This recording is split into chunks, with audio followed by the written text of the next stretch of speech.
کہ اگر اضطراری حالت میں قرض مانگ رہا ہے، خود نخواستہ اس کو اچانک پریشانی آ گئی، اس کے بچے کا ایکسیڈنٹ ہوا، ڈاکٹر 60,000 فیس مانگ رہے ہیں، اس کے پاس ہے نہیں، اگر نہیں دے گا تو بچے کی ٹانگ دایا ہو جائے، یہ ایسی کوئی امتحان آ گیا، تو فرمایا کہ پھر اس قرض کا دینا ضروری ہے، اور اگر عام ضرورت کے لیے مانگ رہا ہے تو میں حسن سلوک سے یاد نہیں کروں۔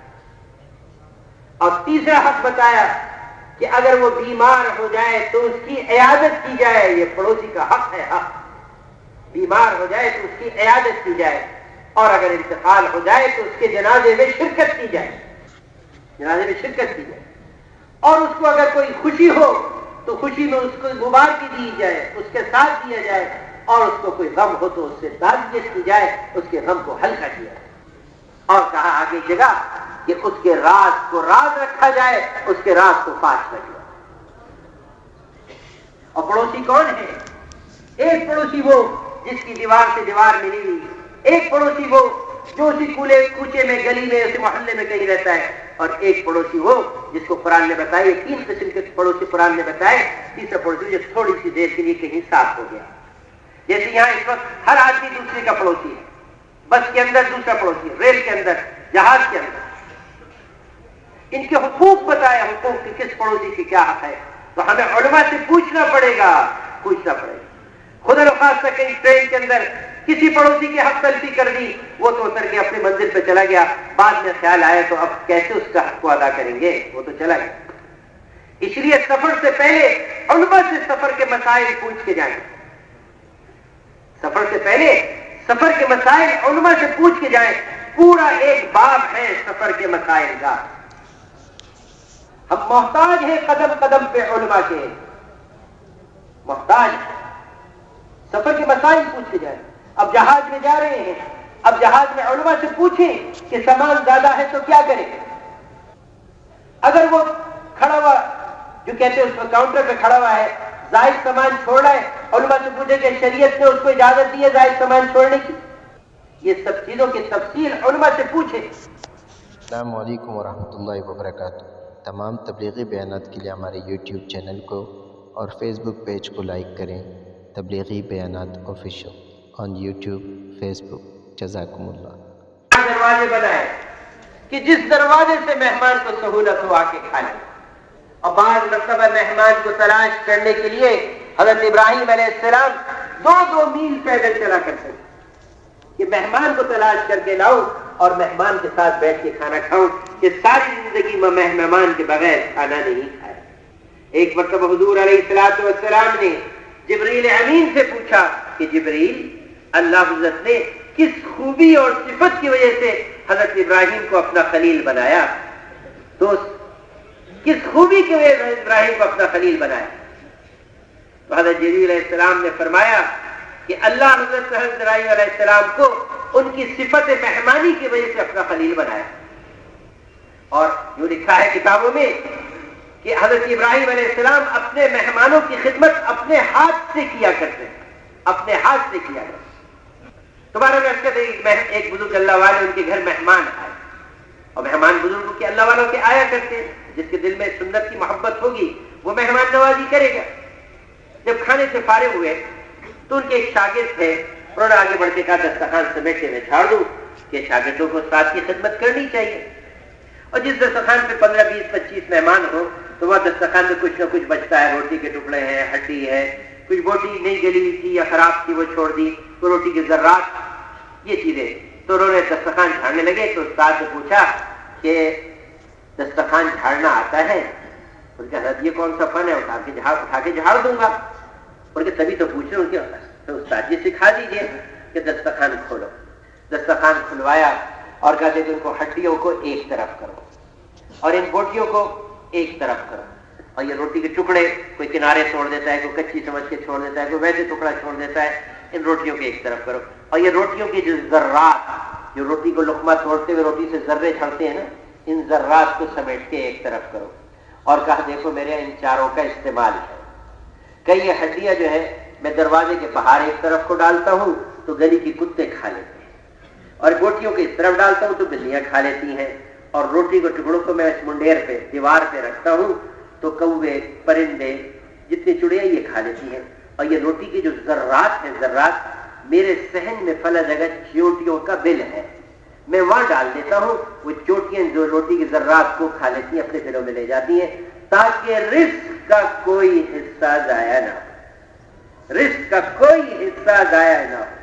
جو اللہ والے ہوں گے، جن کے دل میں حضور صلی اللہ علیہ وسلم کے طریقوں کی محبت ہوگی، وہ ہڈیوں کو بھی یوں نہیں کچرے کے ڈبے میں ڈالیں گے کہ اللہ کی مخلوق کا کسی کا بھلا ہو جائے، روٹی کی ذرات کو بھی نہیں جھاڑیں گے کہ چوٹیوں کا بھلا ہو جائے۔ یہ ہے اتباع عشق، اتباع سنت، کہ حضور صلی اللہ علیہ وسلم کے طریقے رزق کو ضائع مت کرو۔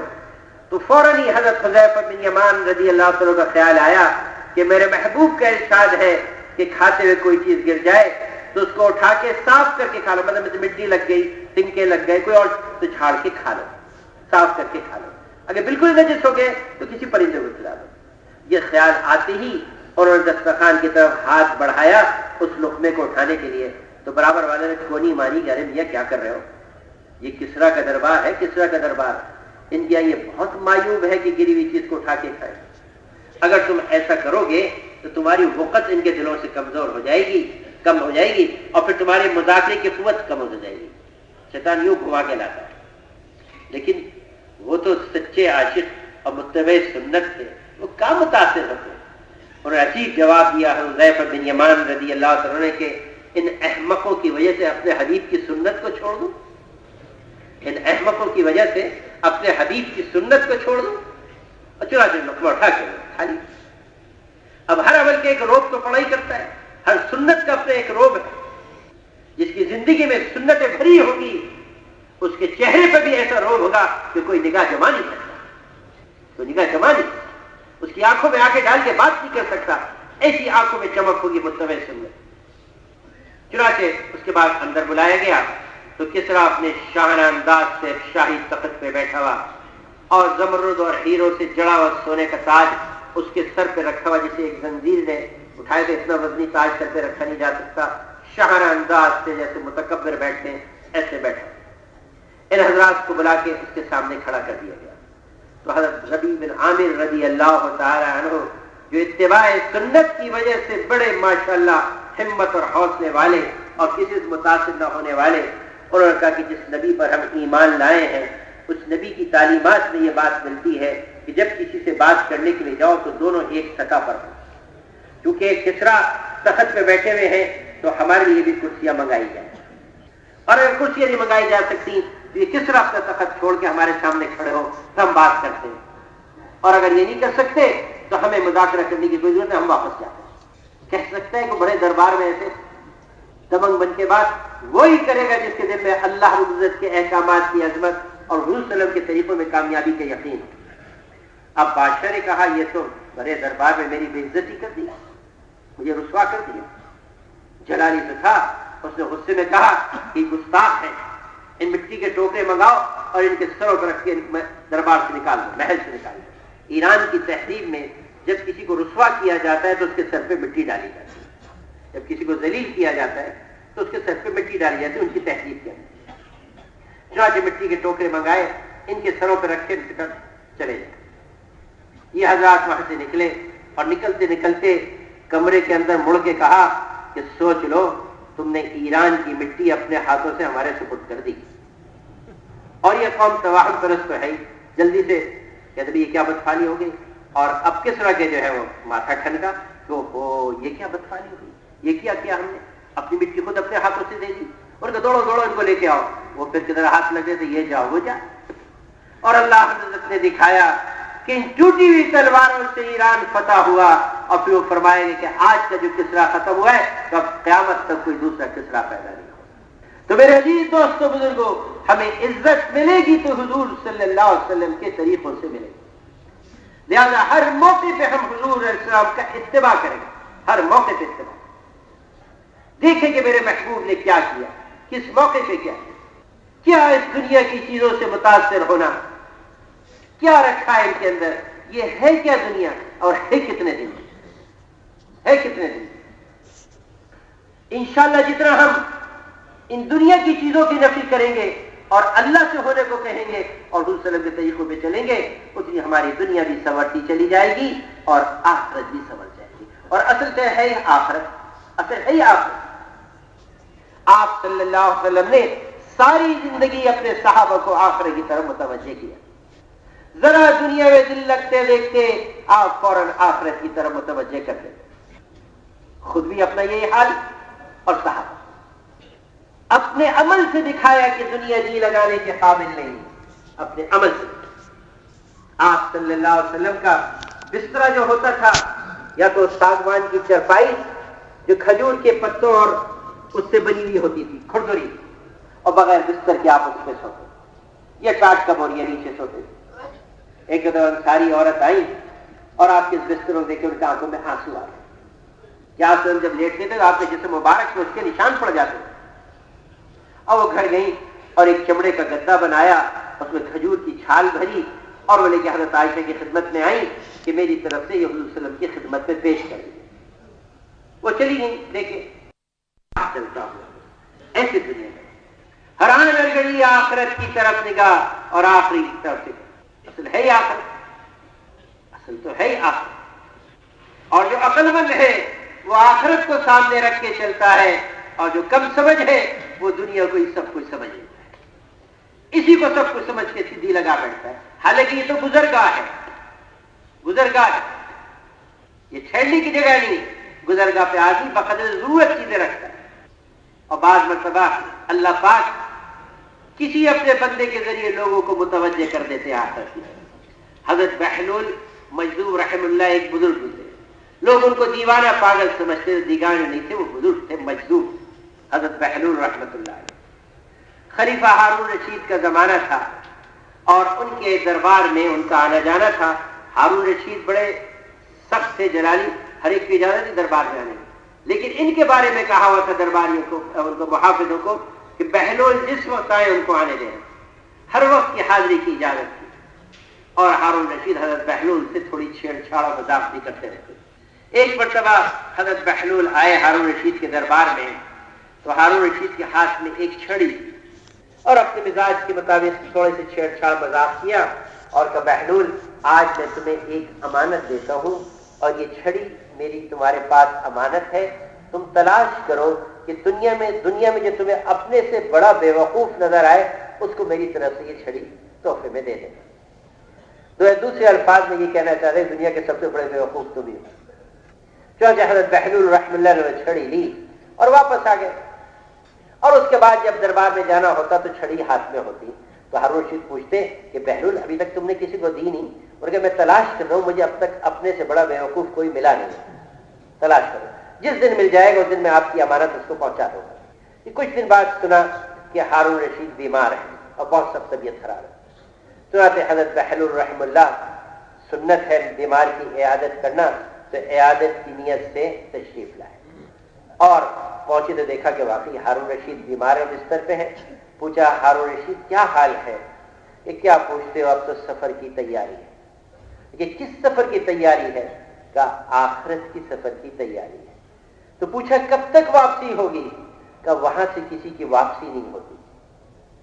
تو کہا ہارون رشید پھر اس سفر کے لیے کس لشکر کو تم نے پہلے سے روانہ کیا جو وہاں پہنچ کے تمہارے استقبال کی فضا بنائے، اور تمہارے ساتھ کتنے فوجی اور شاہی باورچی اور خیمے اور راشن ساتھ جائے؟ اس نے کہا بہلول تم نے پھر بے وقوف جیسی باتیں کی، تمہیں پتہ نہیں کہ اس سفر میں کوئی کسی کے ساتھ نہیں جایا کرتا، آدمی اکیلا جاتا ہے. یہ جواب سن کے حضرت بہلول نے کہا ہارون رشید ایک زمانے سے تمہاری ایک امانت میرے پاس رکھی ہوئی ہے اور یہ چھڑی ہے. تم نے مجھے دی تھی یہ کہہ کے کہ میں دنیا میں تلاش کروں جو مجھے اپنے سے بڑا بیوقوف نظر آئے اس کو میں تمہاری طرف سے یہ تحفے میں دے دوں. میں اس وقت سے تلاش میں تھا، مجھے دنیا میں تم سے بڑا بے وقوف کوئی نظر نہیں آیا، یہ چھڑی میں تمہیں ہی دیتا ہوں. اور پھر کہا ہارون رشید ایک زمانے سے میرا تمہارے دربار میں آنا جانا ہے. میں دیکھا کرتا تھا کہ تمہیں 1 2 3 دن کا سفر بھی ہوتا تھا، 1 دن کا، 2 دن کا، 3 دن کا. تو ایک لشکر تم پہلے سے روانہ کرتے تھے جو وہاں پہنچ کے تمہارے استقبال کی فضا بنائے. پھر تمہارے ساتھ تمہارے خدام، شاہی باورچی اور راشن اور خیمے اور روشنی کا انتظام کرنے والے ساتھ چلا کرتے تھے، اور ہارون رشید وہ سفر کتنا مختصر ہوتا تھا، اس مختصر سفر کی اتنی تیاری کی، اور اس طویل سفر کی تم نے کوئی تیاری نہیں کی۔ ہارون رشید رو پڑے، آنکھوں میں آنسو آ گئے کہ اے بہلول، ہم تو تمہیں دنیا کا سب سے بڑا بیوقوف سمجھتے تھے، حالانکہ سب سے بڑے عقل مند تم ہی ہو، واقعی ہم نے آخرت کی کوئی تیاری نہیں کی۔ میرے محترم بزرگوں دوستو، کہنے کو تو یہ سوال حضرت بہلول رحم اللہ کا ہارون رشید سے ہے، لیکن اگر غور کریں تو حضرت بہلول کا یہ سوال ہم سب سے ہے،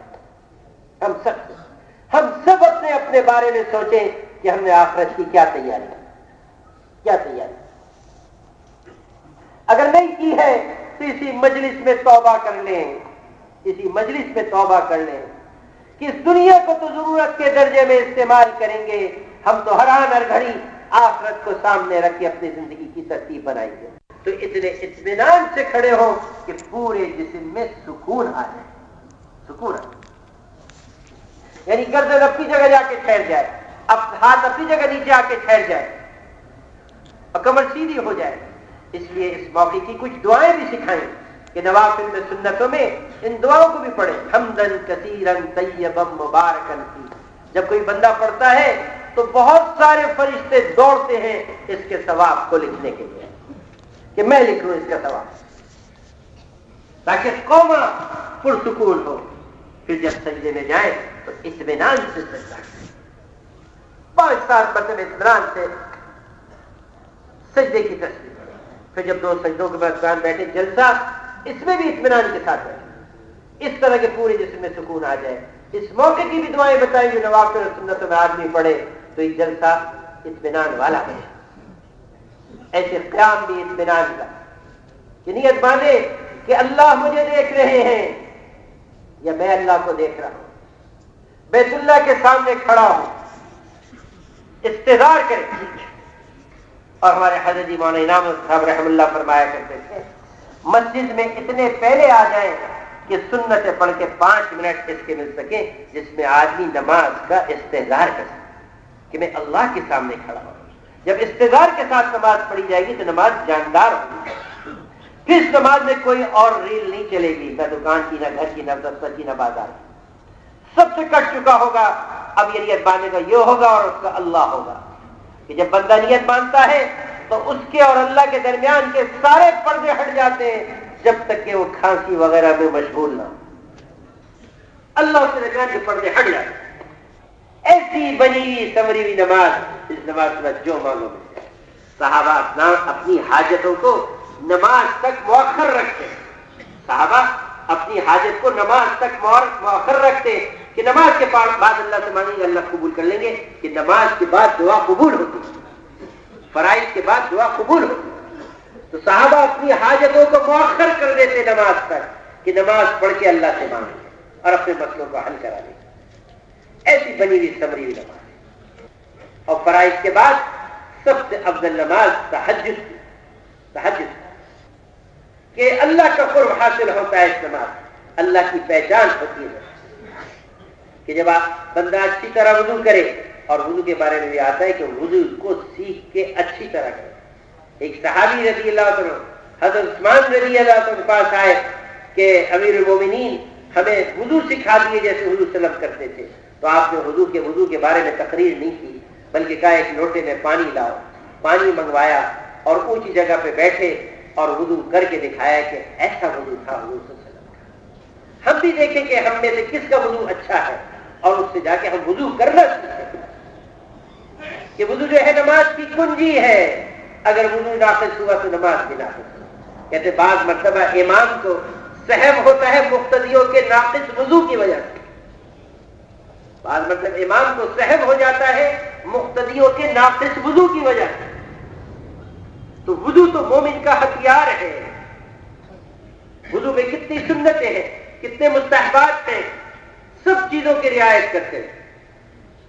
ایک دیہاتی جماعت میں رات کی تنہائی میں میواتی 2-2:30 بجے اٹھا تو ہمارے ایک بزرگ اس کے پیچھے اٹھنے کے ساتھ ٹھوکر نہ لگ جائے، کچھ نہ ہو جائے، اندھیرے میں اٹھا ہے، وہ استنجا کر کے آیا اور جگہ کو ٹٹول رہا تھا، ڈھونڈ رہا۔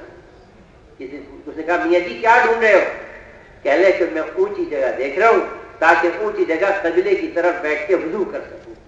ایک ان پڑھ میواتی کو رات کی تنہائی میں اس مستحب کے ادا کرنے کا اتنا اہتمام کہ اونچی جگہ بیٹھ کے اور قبلے کے روپ بیٹھ کر کے وضو کرنا مستحب ہے.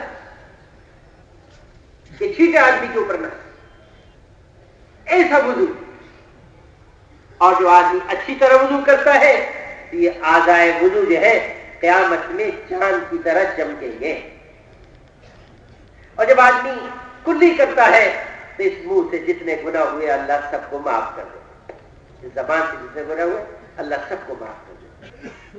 اور جب چہرہ دھوتا ہے تو ان آنکھوں نے جتنا غلط دیکھا اللہ اس گناہ کو معاف کر دے. جب ہاتھ دھوتا ہے تو ان ہاتھ سے جتنے گناہ ہوئے غلط چیزوں کا چھوا ظلم کیا زیادتی کی اللہ ان گناہوں کو معاف کر دیتے. جب سر کا مسح کرتا ہے تو جتنے گندے خیالات لایا تھا اللہ ان گناہوں کو بھی دھو کے صاف کر دیتے. اور جب پیر دھوتا ہے تو اللہ پاک یہ پیر جتنی غلط جگہ معاصیت اور نافرمانی اللہ کے حکموں کو توڑنے میں اٹھے اللہ ان گناہوں کو بھی معاف کرے. تو سارے صغیرہ گناہ تو وضو سے معاف ہو جاتے ہیں. توبہ کبیرہ کے لیے تو توبہ شرط توبہ تو وضو ایسا وضو تو عجیب فضیلت کی. کہتے جب کوئی رات کو وضو کر کے سوتا ہے اور باوضو سوتا ہے تو ایک فرشتہ بھی اس کے ساتھ بستر میں آ جاتا ہے.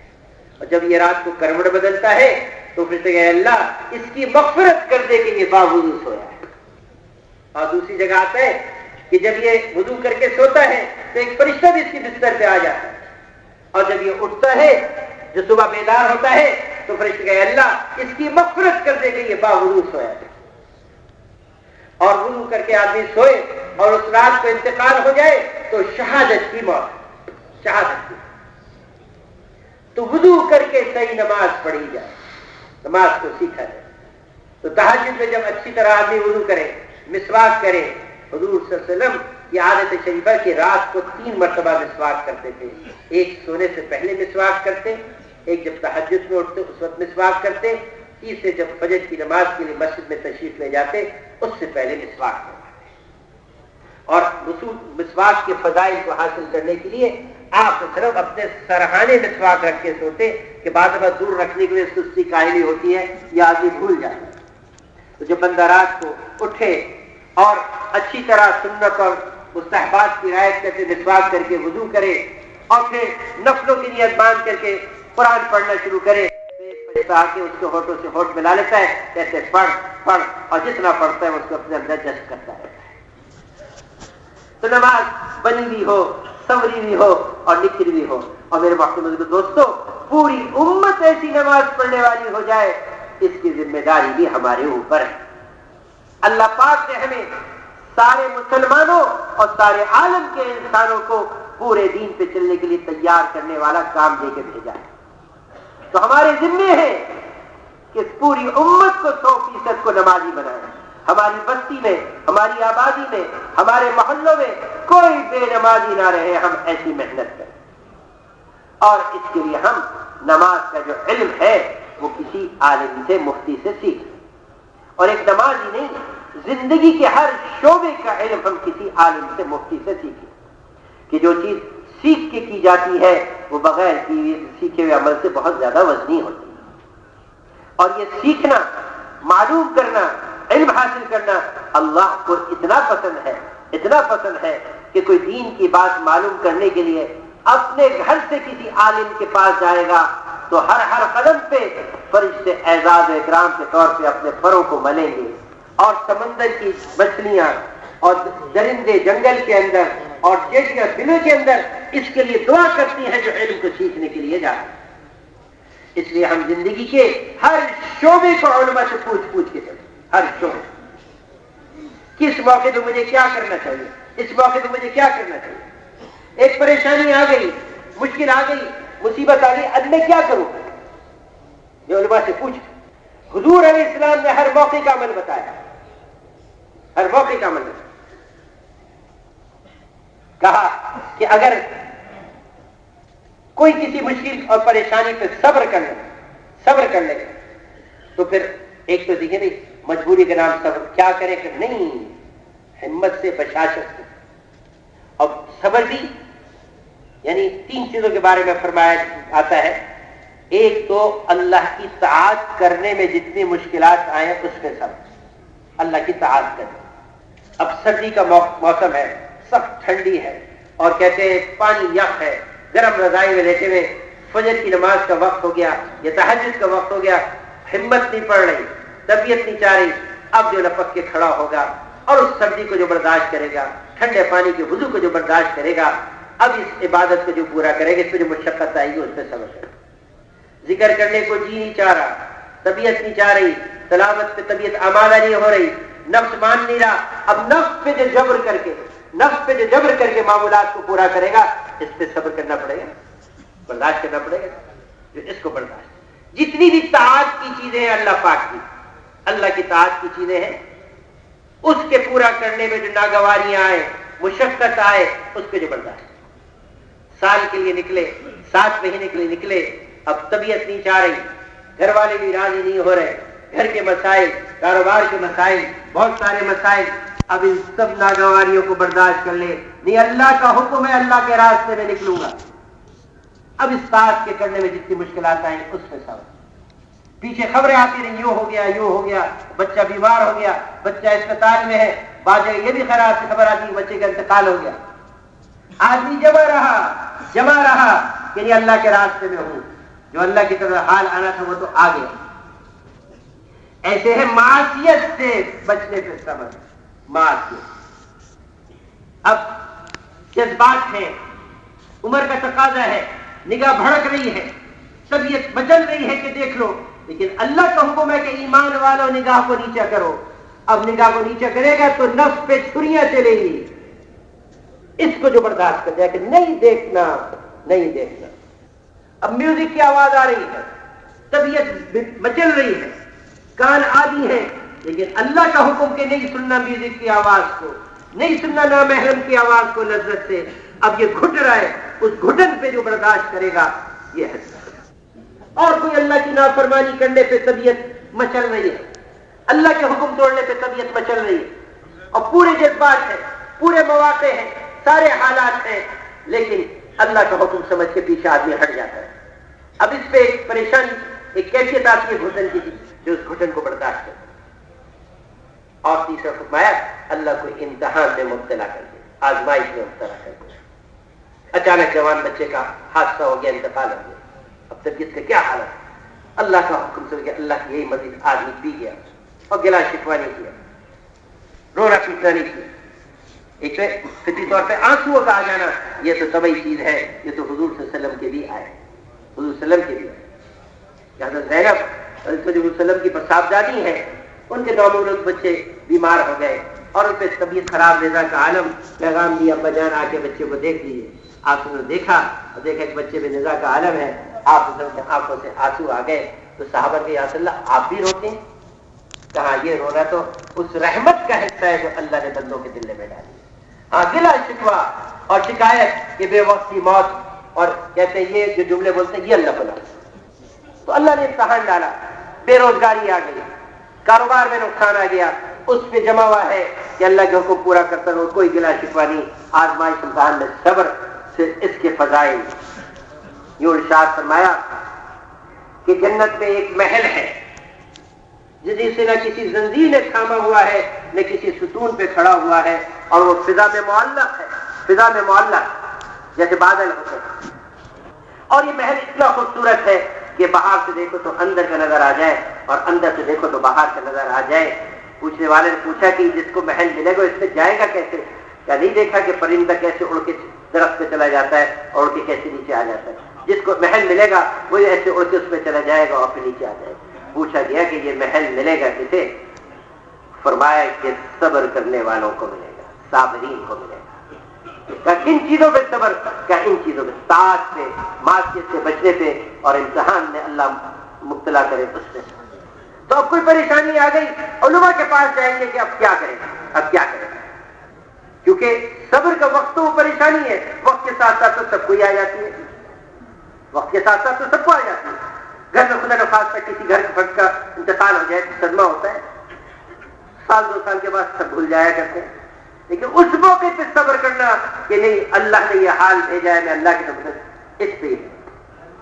اور ایک جگہ آتا ہے کہ کچھ لوگ جنت کی طرف جانے لگیں گے تو فرشتے راستے میں روکیں گے، یعنی مجھے کہاں چلے، حساب تو دیتے جاؤ، بغیر حساب کے کہاں جا رہے ہیں؟ کہ ہمارا حساب کوئی نہیں ہے.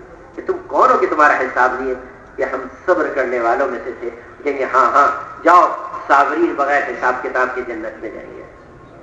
تو ہر موقع پہ علماء کی طرح متوجہ ہونا. پریشانی آ گئی، میں کیا کروں؟ خوشی کا موقع ہے، اب بتائیں علماء پوچھے میں کیا کروں؟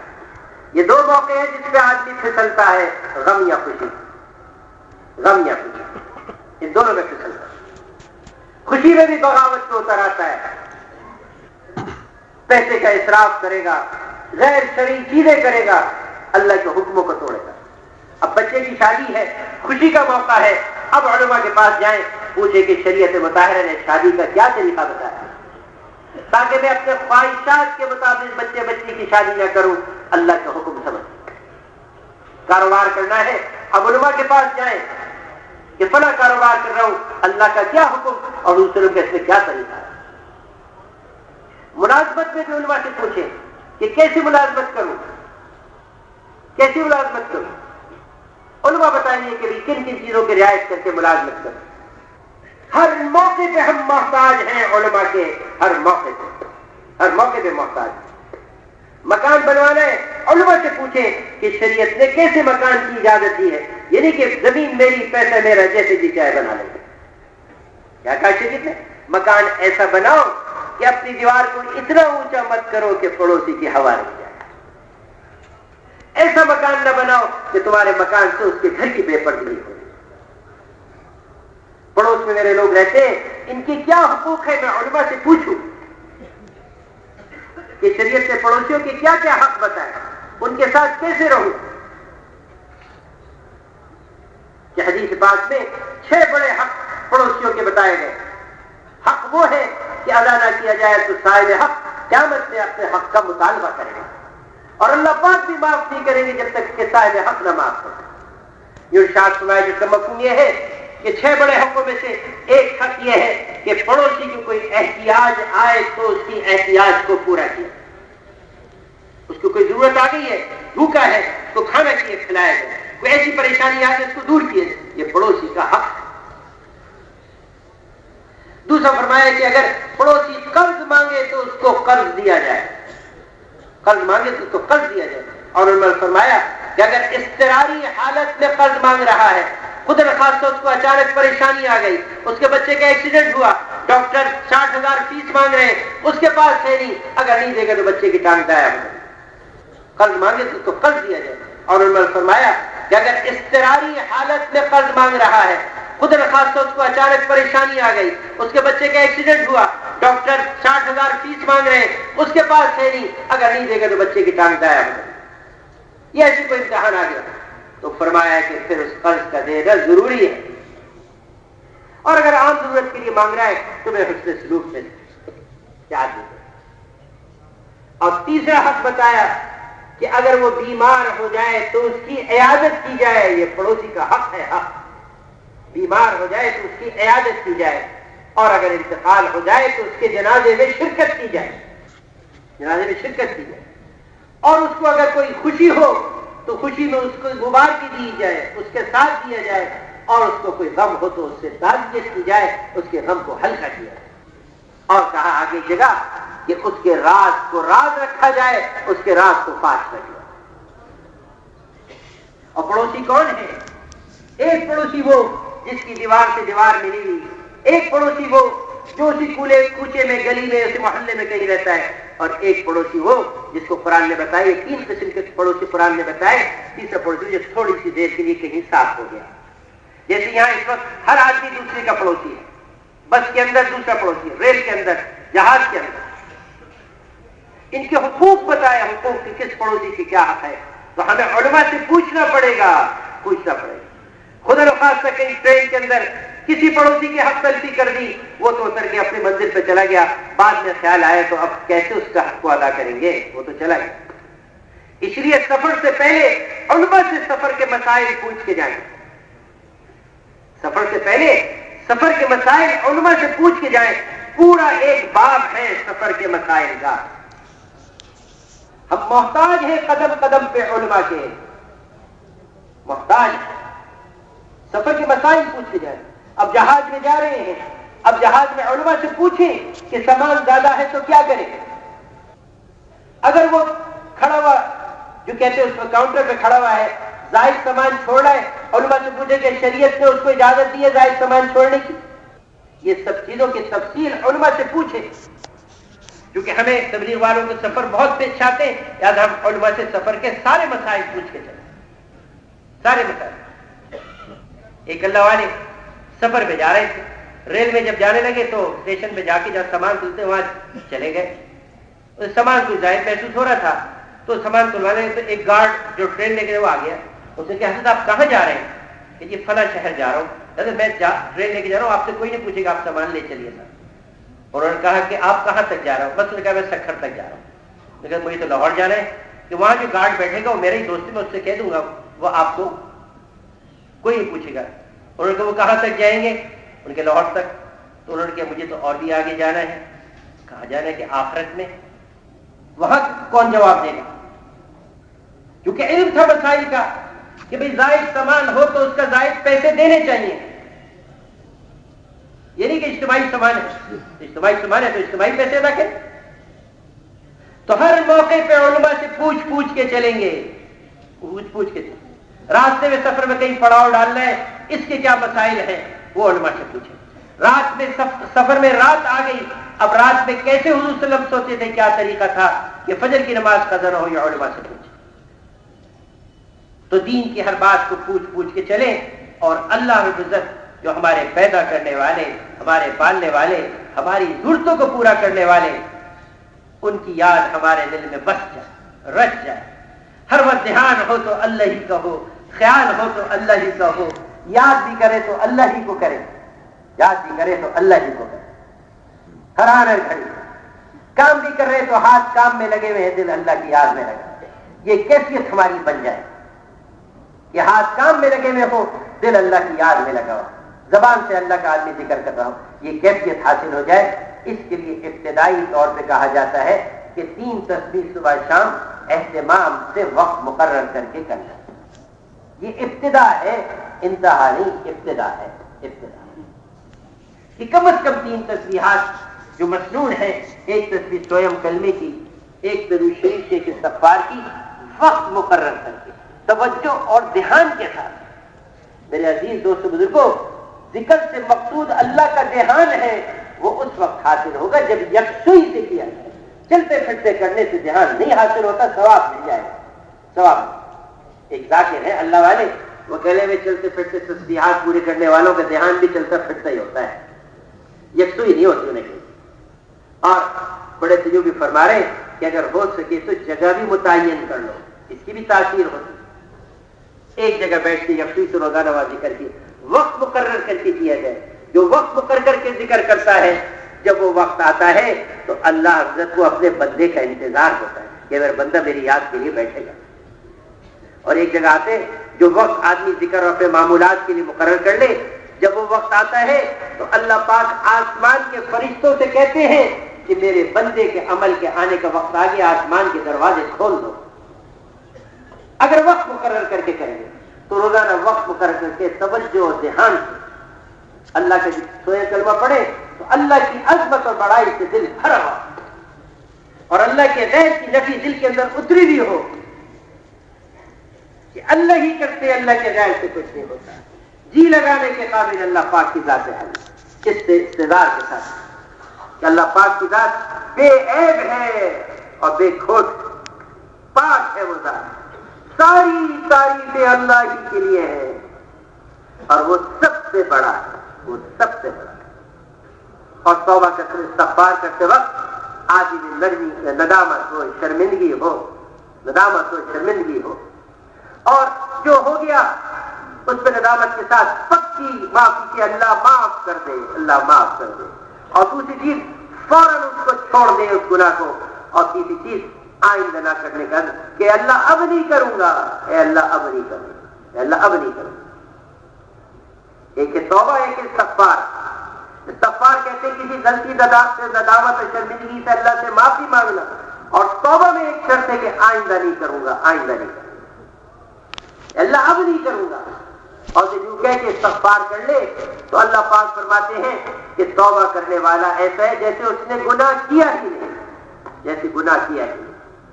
اور اگر انسان ہے، غلطی کا پتلا ہے، باوجود توبہ کے پھر غلطی ہو جائے تو پھر معافی مانگ رہے کہ اللہ مجھ سے پھر ہو گئی، معاف کر دے۔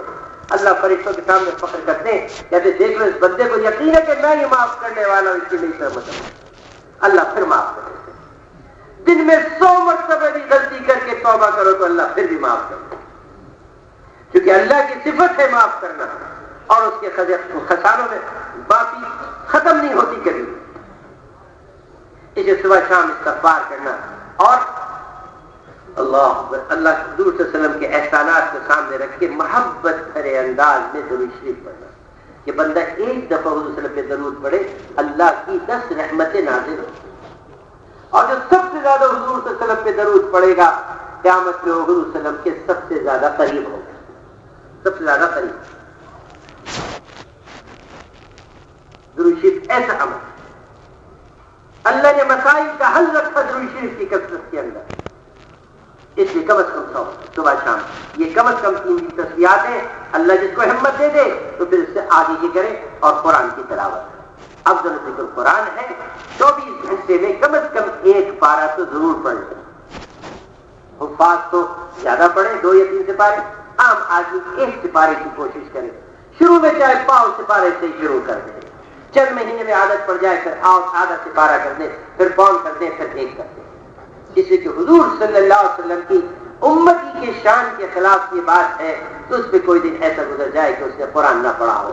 اس لیے کہ حضور صلی اللہ علیہ وسلم جن پہ قرآن نازل ہوا آپ بھی قرآن کی تلاوت کا ناغہ نہیں کرتے، سونے سے پہلے پہلے اس مقدار کو پورا کیا کرتے، اور کسی کام کو اس پہ ترجیح نہیں دیتے۔ یا تو صحابہ میں لکھا ہے نا کہ آپ سب رات کو سارے کاموں سے فارغ ہو کے مسجد میں آتے اور آئے ہوئے وفود کو دین سکھاتے۔ ایک دن آپ کو وقت مقرر سے آنے میں کچھ تاخیر ہو گئی تو صحابہ نے پوچھا یا رسول اللہ آپ کو تاخیر ہو گئی؟ تو آپ نے ارشاد فرمایا کہ میں نے جو قرآن کی مقدار مقرر کی وہ پوری نہیں ہوئی تھی اور اس کو پورا کیا، مگر کسی کام کو میں اس پہ ترجیح نہیں دے سکتا کہ جن پہ قرآن نازل ہو رہا ہے وہ نہیں ناغہ کرتے تھے، تو مجھے آپ کو کہاں حق ہے کہ ناغہ کروں؟ کیا خیال ہے آج سے تلاوت کی پابندی کر لیں گے؟ یہ تب ہوگی کہ آج کی تلاوت آج سونے سے پہلے پورا کر کے سوئے، جو چیز کل پہ گئی وہ چلی گئی، جو آج چلی وہ ہو جائے، اور 24 گھنٹے میں کچھ وقت دعاؤں کے لیے نکالیں۔ یہ دعا عبادت کا مرد ہے، اور دعا خود بھی عبادت ہے، خود بھی عبادت ہے۔ لگ کے اور جم کے اللہ پاک کو دعاؤں میں اصرار پسند ہے، ایک ایک دعا کو کئی مرتبہ مانگنا۔ دعاؤں کے آداب میں لکھا ہے کہ کم از کم ایک دعا کو 3 دفعہ مانگا جائے، ورنہ کئی دفعہ مانگا جائے۔ گھنٹوں مانگتے رہے، گھنٹوں، کم از کم 24 گھنٹے میں آدھا پونا گھنٹہ تو آدھی دعا کو لگائے۔ اللہ پاک مانگنے والے سے خوش ہوتے ہیں، جو اللہ سے نہ مانگے اللہ اس سے ناراض ہوتا ہے۔ مانگنے والے سے خوش ہوتے ہیں، سارا دن مانگتے رہو اللہ خوش ہوں گے۔ یکسوئی سے کچھ لگ کے جم کے، جس کہتے ہیں دعاؤں میں اللہ کو اصرار پسند ہے، ایسے مانگے۔ اللہ کہتے ہیں اس کو یقین ہے کہ میں ہی دینے والا ہوں، اس لیے جمع ہوا ہے۔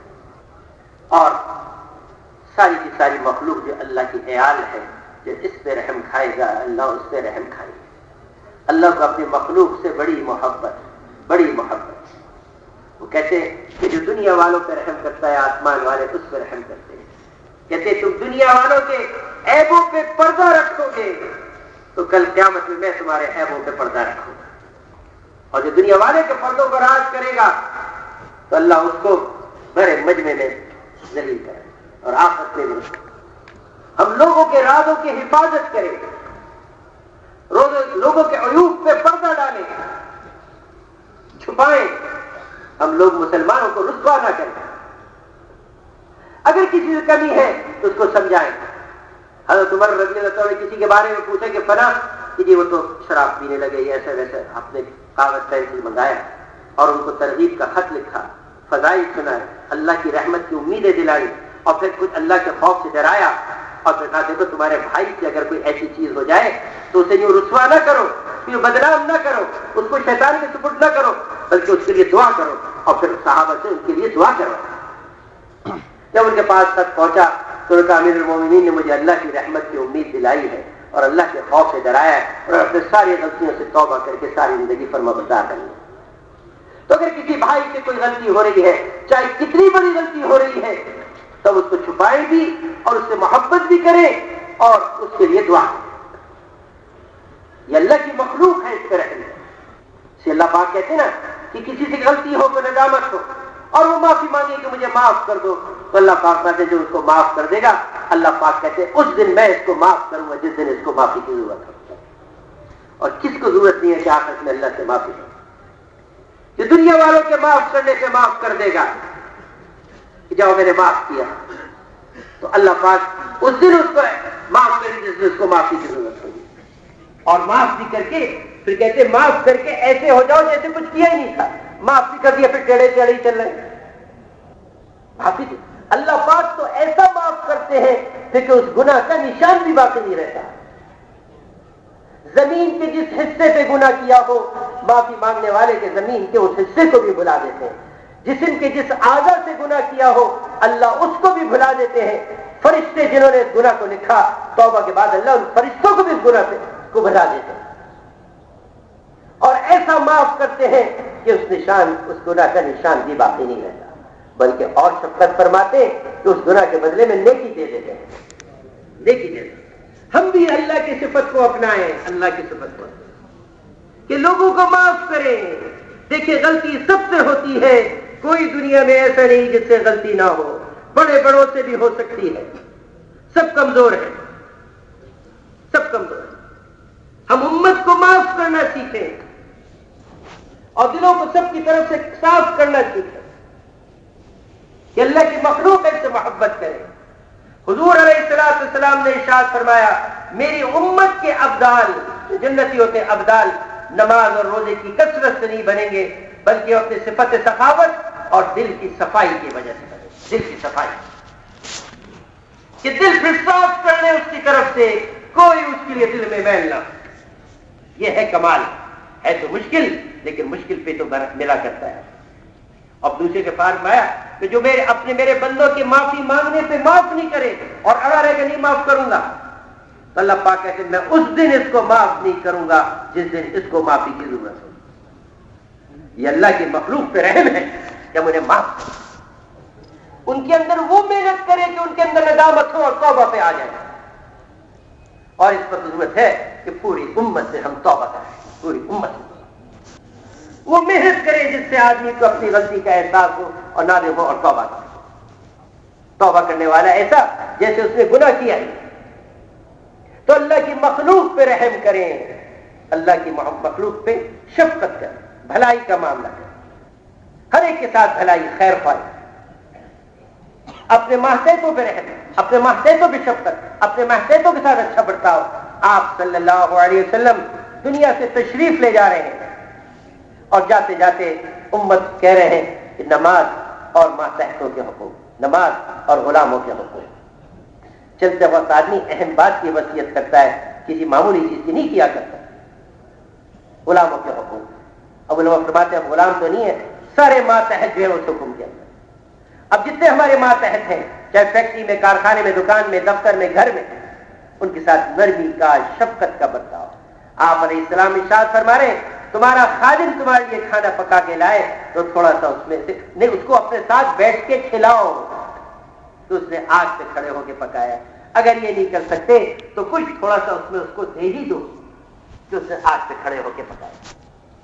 اور فرمایا کہ تمہارے غلام سے، خادم سے اگر برتن ٹوٹ جائے تو اس پہ ناراض مت ہو، غصہ مت ہو کہ برتن کی بھی ایک عمر تھی وہ پوری ہو چکی تو اس نے ٹوٹنا ہی تھا۔ ایک صحابی آئے اور پوچھے یا رسول اللہ صلی اللہ علیہ وسلم، اگر میرے خادم سے کوئی غلطی ہو جائے، میرے ماتحت سے کوئی غلطی ہو جائے تو کتنی دفعہ معاف کروں؟ ارشاد فرمایا دن میں 70 مرتبہ بھی غلطی کرے تو 70 مرتبہ معاف کر، 70 کثرت سے بھی غلطی کرے تو معاف کر۔ پکڑنا کمال نہیں، چھوڑنا کمال ہے۔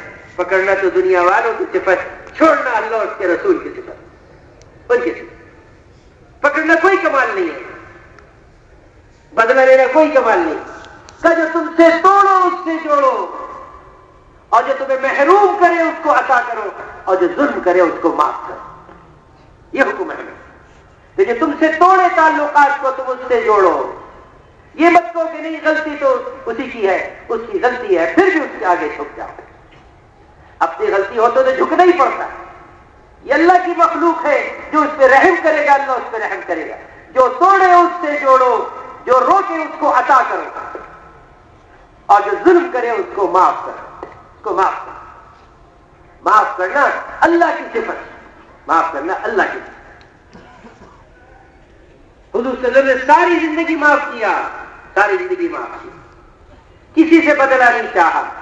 اس صفت کو ہم بھی اپنا لیں تو اللہ کی ساری مخلوق سے ہم محبت کریں، اکرام کریں.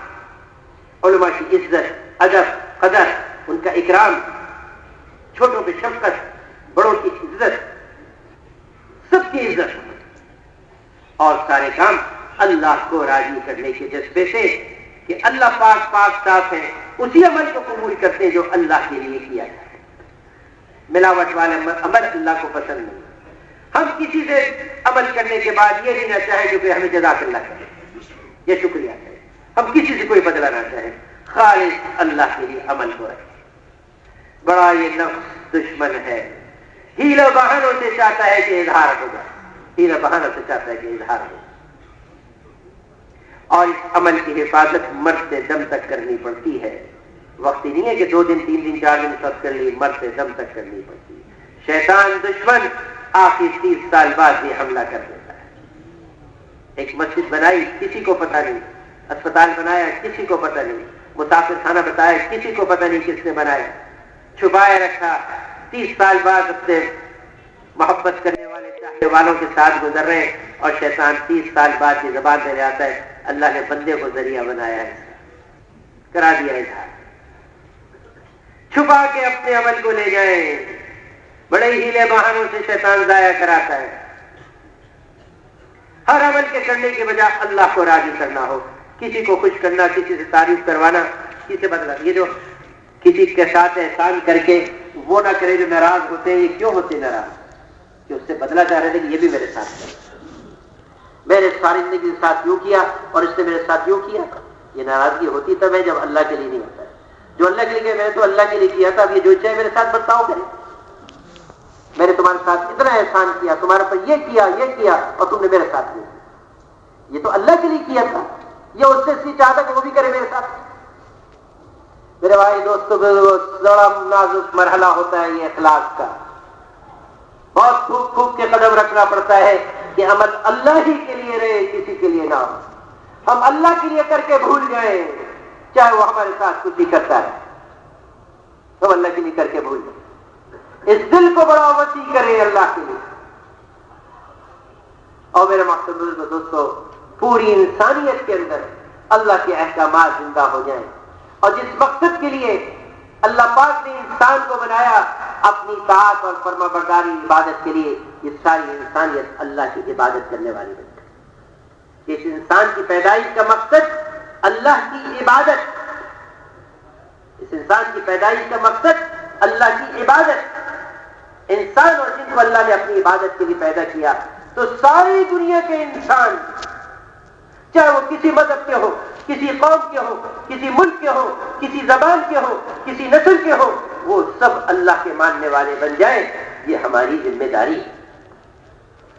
اللہ نے ہمیں ساری انسانیت کے لیے بھیجا ہے، صرف مسلمانوں کے لیے نہیں، ساری انسانیت، سارے عالم کے انسانوں کے لیے اللہ پاک نے ہمیں بھیجا. حضور علیہ السلام آخری نبی ہے، آپ کے بعد نبی کوئی نہیں آئے گا. اب قیامت تک آنے والے انسانوں کو اللہ کی طرف بلانے کا کام اس امت کے ہر فرد کے ذمہ ہے. اس امت کے ہر فرد کے ذمہ، اس امت کے عورتوں کے بھی ذمے، اس امت کے مردوں کے بھی ذمے، اس امت کے بوڑھوں کے بھی ذمے، اس امت کے جوانوں کے بھی ذمے، اس امت کے امیر کے بھی ذمے، اس امت کے غریب کے بھی ذمے، اس امت کے حاکم کے بھی ذمے، اس امت کے محکوم کے بھی ذمے، اس امت کے اندھے اور اپاہج کے بھی ذمے، اور اس امت اس معذور کے جو بستر پہ پڑا ہے اس کے ذمے، اس کے ذمے. کچھ بیمار کے پاس بھی جو آ رہا ہے اس کو بھی اللہ کی طرف بلائے، اس سے بھی دین کی بات ہے. یہ سب کے ذمے. اس کام کے کرنے میں نہ امیری رکاوٹ نہ غریبی رکاوٹ. اور ذمہ داری سارے عالم کے انسانوں کی، صرف کراچی کی کراچی والوں کے لیے نہیں، کراچی کے والوں کے پاکستان کے لیے نہیں، کراچی والوں کی ساری دنیا کے لیے. دنیا کے آخری سرے پر بھی ایک شخص اگر اللہ کے حکم توڑتا ہے اور حضور صلی اللہ علیہ وسلم کے طریقے چھوڑتا ہے تو ہم کراچی والوں کے ذمہ ہیں اس تک پہنچ کے اس کو اللہ کے حکم اور حضور صلی اللہ علیہ وسلم کے طریقوں میں چلنے کے لیے تیار ہے. یہ ہماری ذمہ داری ہے، یہ ہمارا کام ہے. آخری سرے پہ رہنے والا بھی ایک مسلمان اگر ظلم کے اندر پھنسا ہوا ہے، ہم کراچی والوں کے ذمہ اس تک پہنچ کے اس کو ظلم سے نکالیں. یہ ہماری ذمہ داری ہے. ساری انسانیت ایک جسم واحد کی طرح ہے. اگر انگلی کو تکلیف ہے تو سارا جسم تکلیف کو محسوس کرے. تو ہم سارے عالم کے انسان، دنیا میں جتنے 7 ارب انسان آباد ہیں، ان کے ہدایت سے آ جانے کی فکر ذمہ داری ہماری اوپر. ہمارے حاجی صاحب تو فرما رہے ہیں کہ آج تک میں دعائیں بھی ساری انسانیت کے لیے کرتے ہیں، ساری انسانیت، کیونکہ ہمارے ذمہ سارے عالم کے انسان ہیں جو اللہ کی نافرمانی کر رہے ہیں. ان کی ہدایت کی فکر بھی ہمارے ذمہ ہے. کچھ بے دینی سے نکال لیں، اور یہ فکر آدمی اپنی جگہ بیٹھے ہوئے کر سکتا ہے. جہاں تک وہ جا سکے وہاں تک جائے، جہاں تک وہ نہیں جا سکے ان کو اٹھا کے اس سے آگے بھیجے، ان کو اٹھا کے اس سے آگے بھیجے. لیکن فکر آخری سرے پہ رہنے والے انسان کی بھی کرنی ہے. اس کے لیے اگر جان لگانی پڑے تو جان لگائیں گے، مال لگانا پڑے گا تو مال لگائیں گے، وقت دینا پڑے گا تو وقت دینا پڑے گا، گھر دیں گے، گھر والوں کو چھوڑنا پڑے گا تو گھر والوں کی جدائی کو برداشت کریں گے، کاروبار چھوڑنا پڑے گا تو کاروبار کو چھوڑیں گے. اس لیے کہ میری ذمہ داری اور میرا کام. اگر میری تھوڑی سی قربانی سے اگر انسانیت جہنم سے بچ کے جنت پہ آ جاتی ہے تو میرے دوست بزرگوں نفع کا سودا ہے. اس لیے میرے بھائی دوست بزرگوں، اب تک ہم نے اس کام کو اپنا کام نہیں بنایا. اس پہ تو ہمیں ندامت اور شرمندگی ہو اور ہم اللہ سے معافی مانگیں. اے اللہ، آج تک وہ کام جو تو نے ختم نبوت کے ذریعے سے ہمارے سپرد کیا، اس کام کو ہم نے اپنا کام نہیں بنایا. اللہ ہمارے جرم کو معاف کر دے. ہم ابھی اللہ سے معافی مانگیں اور آج سے نیت کریں کہ آج کے بعد سے ہم حضور صلی اللہ علیہ وسلم کی دین کی محنت کے کرنے والے ہیں. سب اس کے لیے تیار ہیں نا؟ اور میرے عزیز دوست بزرگوں، دیکھیے، یہ دین کی محنت کا کام کسی سبب کا، اسباب کا محتاج نہیں ہے. یہ دین کا کام پیسوں سے نہ چلا ہے نہ چلے گا. یہ دین کا کام تو ان لوگوں سے اللہ نے لیا. یہ دین ہم تک ان سے پہنچا جنہوں نے 24 گھنٹے میں ایک کھجور کھا کے کام کیا. 24 گھنٹے میں ایک کھجور کھا کے کام. وہ کھجور بھی ختم ہو گئی تو گٹھلی چوس کے اللہ کے راستے میں چلے ہیں. یہ دین آج ہم تک ان کے ذریعے پہنچا. دین یہ آج ہم تک ان کے ذریعے پہنچا جن کے چلتے چلتے پیروں میں جوتے ٹوٹ گئے تو کپڑوں کو پھاڑ کے پیروں کے نیچے باندھا کہ ریگستان سے ننگے پیر نہیں چلا جا سکتا. اس سفر کا نام ہی چتھڑوں والا سفر پڑ گیا. یہ دین تو ان کے ذریعے ہم تک پہنچا. یہ مال کے ذریعے تھوڑی پہنچا. یہ دین تو ان کے ذریعے ہم تک پہنچا کہ سخت سردی ہے، مدینے کی ٹھنڈی ہواؤں کے تھپیڑے چین سے نہیں بیٹھنے دے رہے. صحابہ کے پاس سردی سے بچنے کا سامان نہیں، گڑے کھودے اس میں بیٹھایا، اوپر ڈھال رکھ کے ٹھنڈی ہواؤں کو روکا. اس ٹھنڈ میں اللہ کے راستے میں دین کی کام سے روکا. یہ دین کا کام ان کے ذریعے ہم تک پہنچا، ان کے ذریعے ہم تک پہنچا جن کے گھر میں معصوم بچے ہیں اور وہ اللہ کے راستے میں نکلے. حضرت بشیر رضی اللہ عنہ کم عمر بچے ہیں، ان کے والد اللہ کے راستے میں گئے. والدہ کا پہلے انتقال ہو چکا تھا. جب وہ جماعت کام کر کے واپس آئی تو پتہ چلا تو باپ کے استقبال کے لیے مدینے سے باہر میدان میں تشریف لے اور ایک ٹیلے پہ چڑھ گئے کہ دور سے قافلہ نظر آئے گا. اوپر دور سے غبار اٹھتی نظر آئی. قافلہ قریب غبار چھٹا تو وہ گھوڑ سوار یا اونٹ سوار نظر آئے. قافلہ قریب آیا. اب یہ انتظار تھے کہ ابا جان آئیں گے تو کود کے لپک پڑوں گا. لڑکپن میں تو کودنے کا شوق ہوتے. ایک سواری گزری، دوسری گزری، تیسری گزری، چوتھی گزری، پانچویں گزری، ساری سواریاں گزر گئیں. باپ نظر ہی نہ آئے.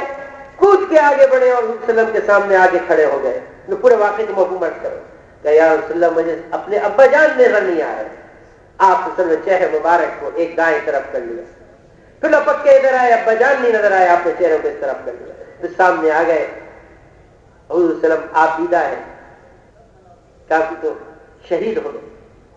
کہا کہ یا رسول اللہ ماں میرے پہلے ہی نہیں تھی، باپ اللہ کے راستے میں، اب دنیا میں میرا کوئی نہیں رہا، میں کس کو اپنا کہوں، کس کو اپنا کہوں. اب حضور علیہ السلام ارشاد فرما رہے بشیر سے کیا بات پسند نہیں کہ آج محمد تیرے باپ کو اور عائشہ تیری ماں. یہ ان لوگوں نے دین کا کام کیا، ان لوگوں نے دین کا کام. میرے عزیز دوست بزرگوں، ساری دنیا میں دین کو زندہ کرنے کے لیے ہم کسی ظاہری شکل کے محتاج نہیں، ہم کسی چیز کو دیکھ کے ارادہ نہ کریں، بس اتنا ہو. ایک تو بات تشکیل چکے بس کو معدبانہ درخواست، عاجزانہ درخواست کہ تشکیل کے وقت مہربانی کر کے کوئی نہ اٹھے. یہ وقت جمنے کا، اللہ کی طرف متوجہ ہونے کا، تقاضوں کے پورا کرنے کا وقت ہوتا ہے. ایک آدمی کا بھی اٹھنا انتشار کا ذریعہ بنتا ہے اور ڈر لگتا ہے کہ کہیں وہ تشکیل کے کم ہونے کا ذریعہ بیچارہ نہ بن جائے. اسے میں درخواست کروں گا کہ آخر تک سب جگہ بیٹھے جب تشکیل شروع ہو، کوئی بھی نہ اٹھے. نماز انشاءاللہ اس وقت کھڑی کریں گے جب آپ سب وضو کر کے تیار ہو جائیں گے. سب اس کے لیے تیار ہے نا؟ آخر تک میں عرض کر رہا تھا ساری دنیا میں پھرنے کے لیے کوئی شرط نہیں، پر اتنی بات ہے کہ 4 مہینے لگے ہوئے ہوں، 2 سال سے چلہ پابندی سے لگ رہا ہو، مہینے کے 3 دن لگاتے ہو، دونوں گشت پابندی سے کرتے ہو، روزانہ زیادہ سے زیادہ وقت کم از کم 2.5 گھنٹہ اپنی مسجد کو دیتے ہو اور تسبیحات تلاوت کی پابندی کرتے ہو، اور ہر مشکل وقت میں نماز پڑھ کے صلاۃ الحاجت پڑھ کے اللہ پاک سے اپنے مسائل کو حل کرنا جانتے ہو. بس اتنا چاہیے، باقی کوئی شرط نہیں. جیب میں پھوٹی کوڑی نہ ہو، جیب میں پھوٹی کوڑی نہ ہو. گھر کاروبار دفتر سے 3 دن کے لیے نکلنے کی کوئی شکیل سبیل اور شکل نظر نہ آتی ہو، سارے دروازے بند نظر آ رہے ہو، لیکن اللہ کے وعدوں پہ یقین کر کے اللہ پاک کہتے جو میرے دین کی مدد کرے گا میں اس کی مدد کروں گا. اللہ کے وسیع خزانوں پہ نگاہ کر کے، جس کے خزانوں میں کسی چیز کی کمی نہیں، جس کے خزانوں میں کسی چیز کی کمی نہیں، جیب میں 1 روپیہ نہیں ہے تو لاکھ کے سفر کو بھی کر سکتا ہے، جس کی نگاہ اللہ کے خزانوں پہ ہو. ہم نے جیب کو دیکھ کے نہیں کرنا، اللہ کے وسیع خزانوں پہ کرنا. اللہ کا وعدہ ہے کہ جو میری دین کی مدد کرے گا میں اس کی مدد کروں گا. اللہ کے خزانے بھرے پڑے ہیں، جو بھرے مجمع میں، ہزاروں کے مجمع میں، 25-30 ہزار کے مجمع میں اللہ کی ذات پہ بھروسہ کر کے چاہے پلے کچھ نہیں کھڑا ہوتا ہے، اللہ پاک کو غیرت آتی ہے کہ اس نے 25,000 کے مجمع میں میری ذات پہ بھروسہ کیا ہے، اب میں لے کے جاؤں گا اس کو، اب میں لے کے جاؤں گا. کیونکہ لے کے جانے والی ذات وہی ہے جن کی جیبیں بھری ہیں ان کو بھی اللہ ہی توفیق دیتے ہیں، جن کی جیبیں خالی ہیں ان کو بھی اللہ پاک توفیق دیتے ہیں. اس لیے باقی سب تشریف رکھیں. وہ حضرات جن کے 4 مہینے رکھ چکے، 2 سال سے چلہ لگ رہا ہے مقامی کام پابند، وہ ہمت کر کے کھڑے ہو جائیں کہ یہ جنوری کا مہینہ ہے، فروری کا مہینہ ہے، مارچ سے جماعتیں انشاءاللہ نکلیں گی. ہمت کر کے فرمائے نہیں کون کون تیار ہے. ابھی 2 مہینے ہمارے ہاتھ میں ہیں، اللہ کے لیے تو 2 منٹ بھی بہت ہے. کوئی نہ اٹھے، باقی سب بیٹھے رہے. اللہ آپ کو جزائے خیر دے. ایسے ہی اللہ کی طرف متوجہ رہے. کھڑے ہو جائیں، کھڑے ہو جائیں. دل میں آئے گی، شیطان کہے گا. تیار کردہ علمی کیسٹ گھر، کیسٹ اور CD ملنے کا پتہ نوٹ فرما لیں.